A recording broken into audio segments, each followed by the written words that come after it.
Okay, for the next video, let me introduce myself again. My name is Tegar Maulana Mardika, and this is my second video for language philosophies.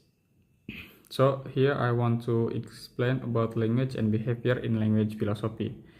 Language and behavior is a central theme in the philosophy of language and rooted in the idea that language is not merely a system of symbols or abstract rules, but is deeply tied to the behavior of those who use it.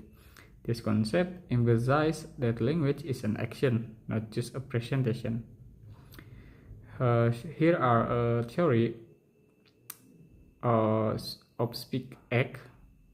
Here sounds one of the most significant contribution to understanding language as behavior comes from G.L. Austin and later from John Searle. Austin proposed that when people speak, they are not just saying things, they are doing things. For the example, saying "I apologize" is not just reporting an apology. It is the act of apologizing. This is known as performative utterance. There are types of speech acts. The first one, locutionary act, the act of producing sounds and words. This also intended function of the statement. For example, promising, ordering, and greeting. And then perlocutionary act, the effect of statement has on the listener. For example, persuading and scaring. And then language games. Philosopher Ludwig Wittgenstein argued that language is embedded in forms of life. That is, the context in which language is used determines its meaning. In his later work, especially philosophical investigation, he introduced the concept of language games, where meaning arises from usage, not from fixed definition. And then behaviorism. In early 20th century thought, especially in psychological and linguistic, behaviorist theories like those of B.F. Skinner was language as learned behavior shaped by stimuli and responses. Words were seen as habit formed through reinforcement. This approach was later challenged most famously by Noam Chomsky. From action to intention. The shift from seeing language as static system to viewing it as dynamic behaviors, pragmatic change how philosophers and linguists interpret communication. A single utterance can serve multiple functions depending on tone, context, and intention. For example, can you pause?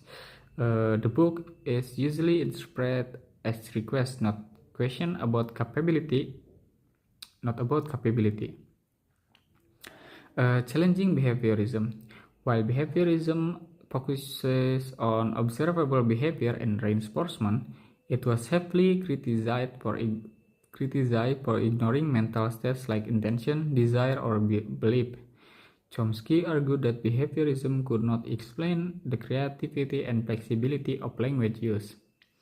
Humans produce and understand sentences they have never heard before, suggesting that internal cognitive structures play a vital role. Language also functions as a social behavior that shapes identities, relationships, and power structure. Michael Abe, for instance, explored how language is tied to discourse and institutional behavior. Language behavior is not only reflects society, but it constructs it. There are some applications for the real world life. So the first one is everyday communication. In daily life, language as behavior is evident in how we interact socially. like greetings, apology, and compliment, serve social function beyond mere words. The signal politeness maintain a relationship and express intention. Here, miscommunication often arises when behavior doesn't match language, for example, sarcasm or passive-aggressive remarks. And then for the law and politics, language often consists of performatives, saying, I now pronounce your husband and wife is not description. It brings about a change in legal status. In politics, speak, act like I declare war are more powerful because they transform international relations through utterance. And then there's application for technology and AI. Conversation AI like Siri or Google is designed to stimulate language behavior. Developers use speak-act theory to make this system more context-aware and responsive to user intention, not just their literal words. Understanding user behavior through language input help build more natural interaction.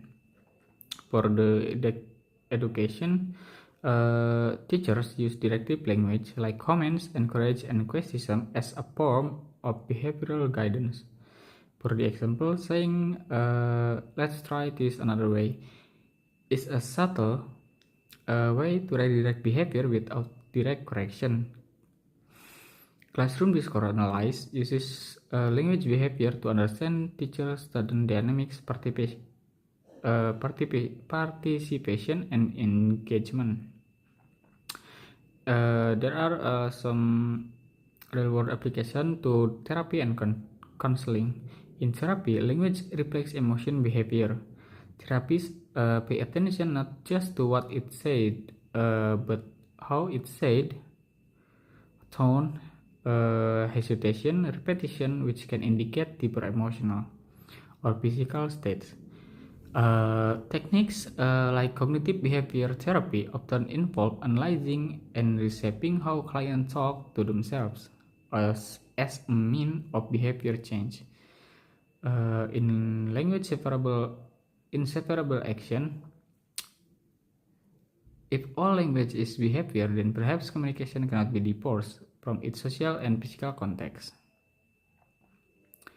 Per conclusion, understanding language as behavior expands our appreciation of how we use words to influence, relate, and act in the world. It invites us to look beyond dictionary meanings and into interactive, functional, and context nature of communication. From a child asking a question to a president declaring a national emergency, language is not a passive medium, but it's a powerful behavior-driven force that shapes human experience. Maybe that's all for my second video.